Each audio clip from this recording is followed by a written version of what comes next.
HinKhoj word of the day, exasperating.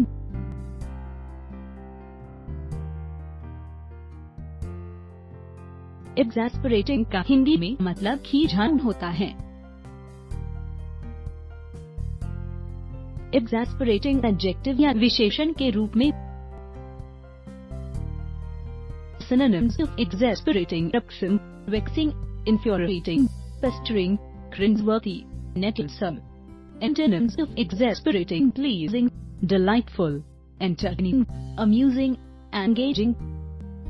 Example: Namaste England is an exasperating romantic drama. उदाहरण: नमस्ते England एक खींचाऊ romantic drama है।